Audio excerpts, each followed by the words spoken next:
Existem momentos de batalhas na vida que somente o socorro do Senhor, quando estamos na presença do Senhor, é que a nossa esperança renasce, que a vida se transforma, um novo caminho se mostra à nossa frente. Nós dependemos totalmente da presença do nosso Deus. Em Amós, capítulo 5, versículo 18, o profeta, ele começa a dizer: ai daqueles que desejam o dia do Senhor. Nesses últimos tempos de pandemia, é muito interessante até nas redes sociais a gente encontrar o pessoal dizendo: o dia do Senhor está próximo, o Senhor está vindo, olha que bom o dia do Senhor. Porque sempre que num período da história há muito sofrimento, e era o caso lá da época do profeta Amós, a gente tem falado sobre ele nos cultos anteriores, havia opressão, havia violência, os juízes eram injustos, o pobre estava sendo esmagado, os impostos estavam subindo, a vida estava difícil, havia fome, havia perseguição, havia guerra, a lavoura estava cheia de pragas, desde gafanhotos até a ferrugem, então a terra não estava produzindo, em alguns lugares chovia demais, em outros lugares tinha seca. E quando acontece uma situação assim, a gente já pensa: o dia do Senhor, o dia do Senhor. E tem gente que clama pelo dia do Senhor, que é o dia em que o Senhor vem para ter um encontro, só que um encontro para julgá-lo, para retribuir. E o povo dizia assim: olha, o Senhor virá e vai pegar esses juízes iníquos e vai dar a justa retribuição pelos seus atos, vai pegar esses ricos que têm casa de marfim, casa de verão, casa de inverno, casas luxuosas, à custa da opressão ao pobre, e vai dar a eles a justa retribuição, aquele almejo pelo dia do Senhor. Mas o profeta Amós, vendo tudo isso, o que ele faz? Ele diz: ai daqueles que desejam o dia do Senhor. Para que quereis este dia do Senhor? Será trevas e não luz. Por que será que o Senhor está falando desse jeito, através do profeta Amós? Eu creio que todos nós aqui, em algum momento, já dissemos: que o dia do Senhor venha. Mas para você pedir o dia do Senhor, a tua vida tem que estar muito correta, muito certa. E até se é uma certa arrogância, nós pedimos assim: Senhor, venha e julgue. Significa o quê? Significa que nós estamos dizendo que nós estamos preparados. E o profeta usa uma analogia, ele disse assim: olha, por que vocês querem o dia do Senhor? É como se um homem fugisse de diante do leão e se encontrasse com um urso. E daí ele foge do urso, entra dentro de uma casa, encosta a mão na parede pensando que safou-se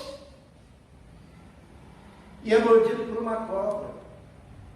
Na verdade, quando a gente pensa no dia do Senhor como um escape para o nosso próprio sofrimento, o dia do Senhor, na verdade, vem sobre todos.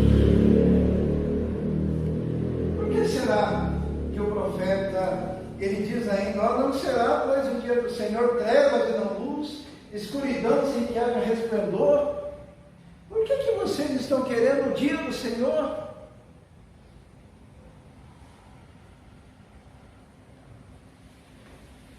O profeta, então, ele começa a descrever o motivo porque aquele povo estava sendo presunçoso em impedir o dia do Senhor, em desejar o dia do Senhor.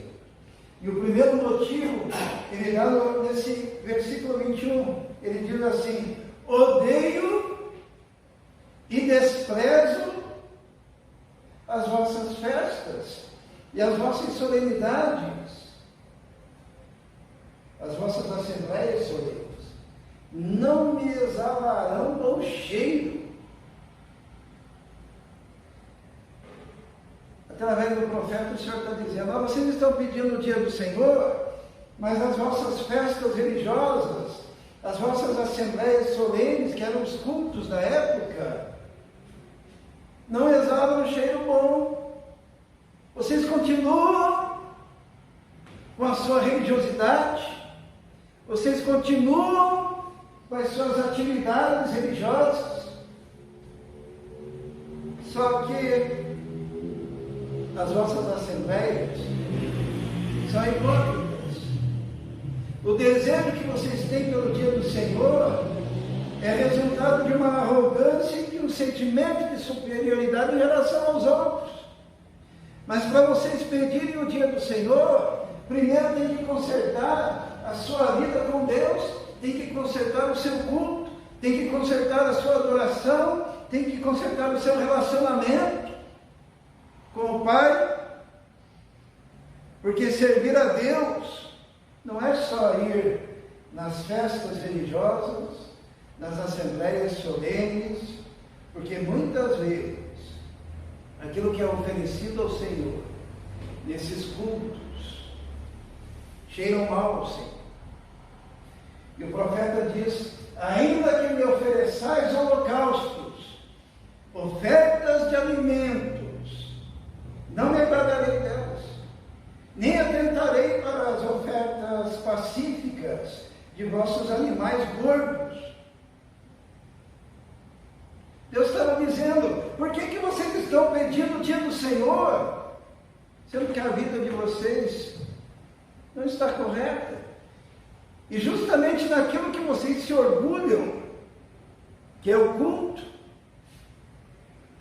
Se tem uma coisa que o servo de Deus, que o homem de Deus, que o crente, que o fiel tem que saber, que ele é salvo tão somente pela graça, que ele não é melhor do que aquele indivíduo que está lá na sarjeta, que a única diferença entre aquele que está na sarjeta, a única diferença entre aquele que está nos presídios, a única diferença entre aqueles que estão se prostituindo e o crente, é que o crente é um pecador perdoado, e perdoado pela graça.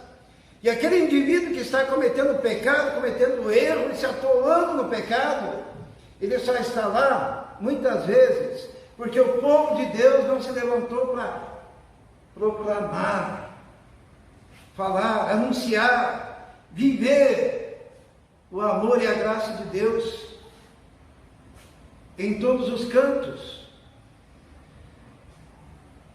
Sexta-feira eu conheci um senhor, que ele era mendigo, viciado em drogas, morava no muro da primeira igreja batista de Curitiba,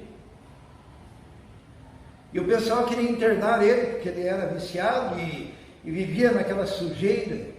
Ele diz que muitas vezes ele ia na igreja da Vila Auer, todo sujo que eu digo, não é sujo porque estava ali na sarjeta, mas ele não tinha controle sobre o seu próprio intestino, ele ia todo sujo, e a igreja abria as portas para ele, levava ele lá no banheiro, dava um banho, dava uma roupa, dava uma palavra, dava uma Bíblia, e depois ele voltava para a sarjeta. E um dia alguém olhou para ele e disse assim: você, Deus quer a sua alma, a sua vida, o seu coração. E aquele homem foi transformado por Deus. Um dia ele estava no gabinete do governador do Paraná, e o pastor da primeira igreja foi lá fazer uma oração, levar uma Bíblia, e ele saiu do gabinete e falou assim: pastor, lembra-se de mim? O pastor disse assim: não lembro não de você. Lembra aquele mendigo sujo que estava lá no muro, que dormia ali, que vocês davam café com leite, que que vocês davam roupa, que vocês davam banho. Hoje eu estou trabalhando aqui no Palácio do Governo, porque Deus me tirou da sarjeta, transformou o meu coração, mudou a minha vida, me estabeleceu nessa atividade, me tirou do pecado. Mas isso é resultado do quê? De crentes fiéis que proclamam a palavra de Deus e que não vivem de aparência, não vivem enclausurados dentro das paredes de um templo, mas que têm a capacidade de amar, a capacidade de ir. O Senhor está falando aqui através do profeta Amós, está dizendo: olha, vocês me oferecem sacrifícios, holocaustos, mas isso daí não serve para nada, se o coração não tiver genuinamente transformado. E o profeta, falando em nome do Senhor, diz assim: afasta de mim o estrépito dos teus cânticos, porque não ouvirei as melodias das tuas violas. Em algumas traduções aparece: afasta de mim o barulho dos teus cânticos, porque não ouvirei as melodias das tuas liras. Porque louvor não é cantar bonito. Louvor, lógico, quando cantamos fazendo melhor, mas é muito mais do que isso.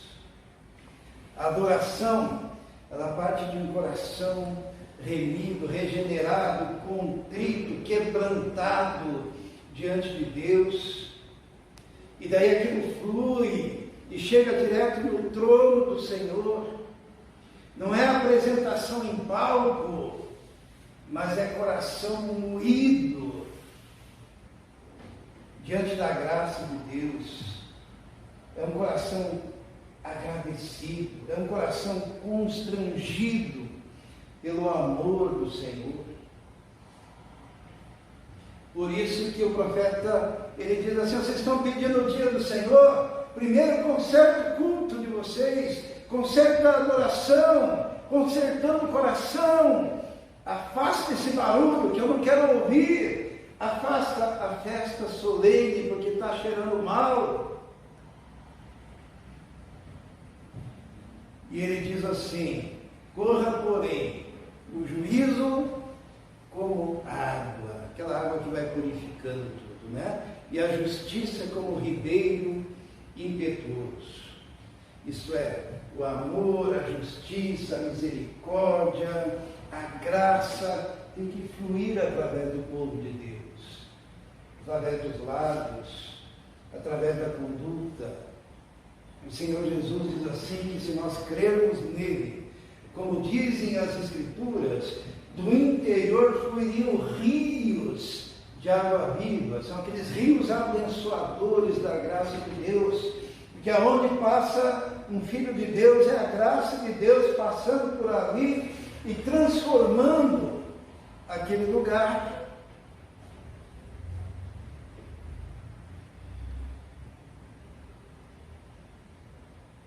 Por que será que o profeta diz: por que vocês desejam o dia do Senhor? Primeiro mudem de vida.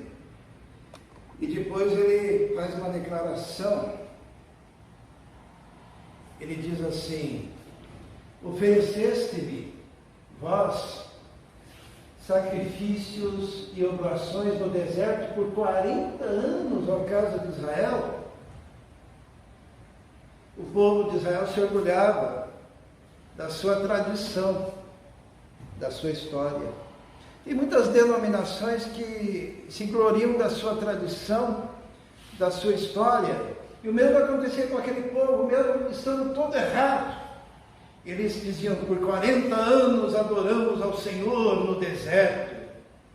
E o Senhor pega e dá um choque de realidade, dizendo o seguinte: não, no deserto vocês levavam a tenda do vosso Moloque, e a estátua das vossas imagens, e a estrela do vosso Deus que fizestes para vós mesmos. Significa que, mesmo naqueles 40 anos no deserto, que fazia parte da história daquele povo, eles tinham cometido um pecado terrível que desagradava a Deus, que era o pecado da idolatria. Sabe, muitos aspiram o dia do Senhor, porém andam também em idolatria. Alguém poderia me questionar, dizer assim, mas o povo de Deus não é idólatra. O povo de Deus não fica adorando ídolos. E eu gostaria de dizer que há um risco muito grande de nós sermos idólatras, povo de Deus, quando nós fazemos cultos à personalidade, né? Quando nós adoramos, por exemplo, pastores, cultuamos pastores. É muito comum na rede social a gente encontrar adoradores dos mais diferentes líderes religiosos. E quando esses líderes religiosos falam, as pessoas se curvam, mesmo que eles estejam falando coisas que não podem ser confirmadas nas Escrituras Sagradas. Ou adoradores de cantores, né, que fazem aqueles grandiosos shows, que aos olhos do Senhor, na verdade, é apenas um grande barulho. E tanta gente vai e chamam a estes cantores que deveriam ser adoradores do Senhor, de ídolos, né? Ah, o meu ídolo é fulano de tal, não vou citar nomes. Meu ídolo é o cantor gospel tal. Tem gente que até imita nos palcos das igrejas os seus ídolos. Qual a diferença de você ter um ídolo homem e carregar um moloque nas costas e colocar dentro da sua tenda? Que a palavra de Deus diz que nós devemos adorar tão somente a Deus, tão somente o Senhor. O profeta então diz: por que vocês estão desejando o dia do Senhor, se vocês ainda não se entregaram totalmente ao Senhor, completamente ao Senhor? Vocês ainda adoram a sua própria tradição, vocês adoram a sua própria história, vocês adoram os seus líderes. Nós vivemos uma época que se adora também, isso é idolatria, se adora métodos evangelísticos, né? Se a gente pegar os últimos 50 anos, a gente tem diversos adoradores de métodos evangelísticos. Porque o método é apenas uma estratégia. Mas quando aquilo vira o centro da igreja, quando você 24 horas por dia fala daquele método, seja a célula, seja o G12, seja igreja com propósito, seja qualquer um desses, você é um adorador de um método. Para exemplificar isso, tem uma história bíblica que diversas serpentes ardentes estavam mordendo o povo de Deus no deserto, e muita gente estava morrendo.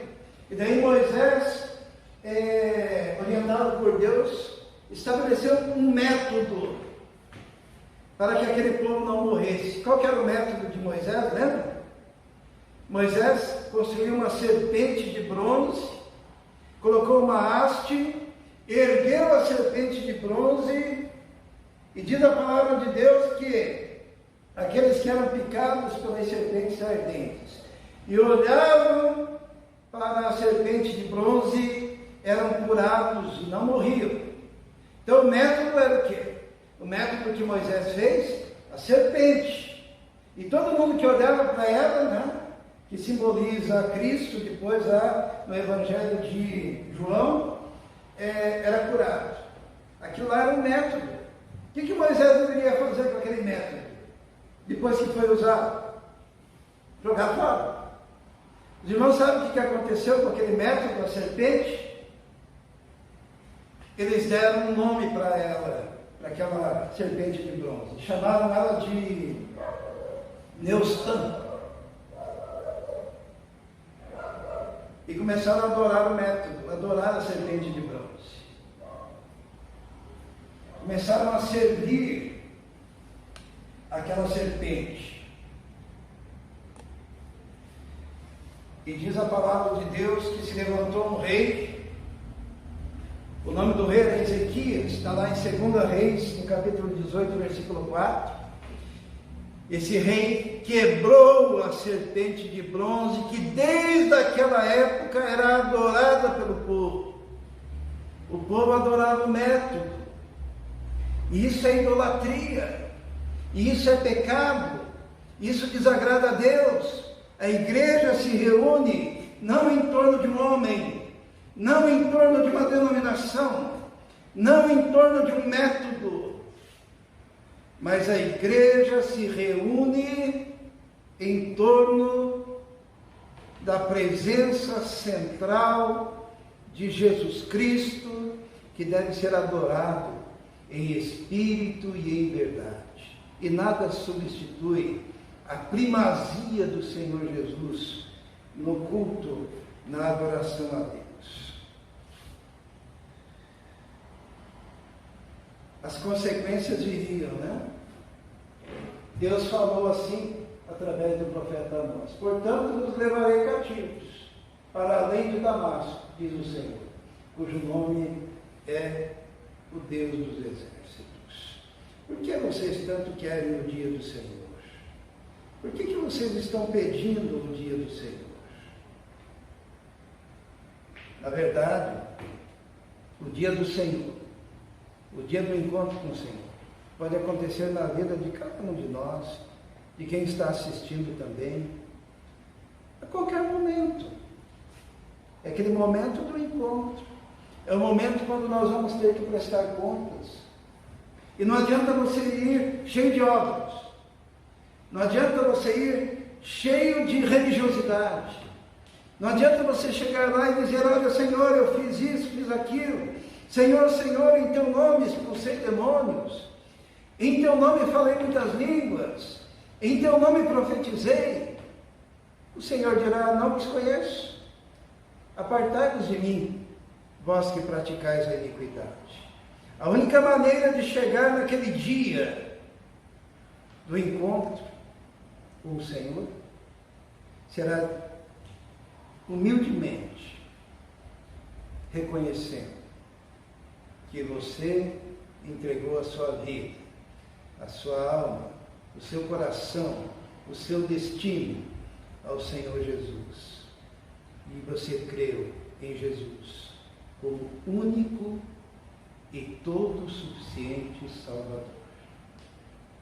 A única coisa que nós vamos falar para o Senhor naquele encontro, quando nós formos para a eternidade, é dizer: eu sou do Senhor, eu entreguei minha vida ao Senhor e eu dependo totalmente do Senhor, meu único e todo suficiente Salvador, porque não há outro nome pelo qual o homem pode ser salvo, a não ser através do Senhor Jesus. Feche seus olhos agora. Talvez você seja uma daquelas pessoas que fica dizendo: que venha o juízo do Senhor, que venha o dia do Senhor e que venha sobre esse povo maldito. Eu te convido hoje a fazer o seguinte: a humildemente reconhecer que você é pecador, que você precisa se apresentar diante do Senhor quebrantado, contrito, humilde, reconhecendo os seus pecados, clamando ao Senhor, que a palavra de Deus diz assim, que todo aquele que invocar o nome do Senhor será salvo. Confesse agora, neste momento, Jesus Cristo como teu único e todo suficiente Salvador. Porque daí no dia do encontro, no dia do Senhor, da volta do Senhor ou do nosso encontro com Ele, você poderá receber aquele abraço e aquela palavra: vinde bendito do meu Pai, e possui por herança o reino que vos está preparado. Entregue a sua vida ao Senhor Jesus. Vamos orar. Senhor nosso Deus, pedimos agora neste momento, ó Deus, que aquela pessoa que entendeu a mensagem e que ainda não teve um encontro com o Senhor, que o teu Espírito Santo já convenceu do pecado, da justiça e do juízo, que o Senhor esteja entrando nesse coração, que esteja purificando esse coração, esteja perdoando os pecados, ó Deus, esteja limpando de toda a iniquidade, e que essa pessoa passe agora a viver tão somente para o teu louvor. Nós te pedimos isso, ó Deus. Haja naquele coração, sela aquele coração, transforma aquela vida, transforma aquela família, transforma aquele casal, transforma, Senhor, aqueles filhos, liberta aquele homem, liberta aquela mulher daquilo que aprisiona a alma. Nós te pedimos isso, Senhor, neste momento, em nome de Jesus. Amém. Amém.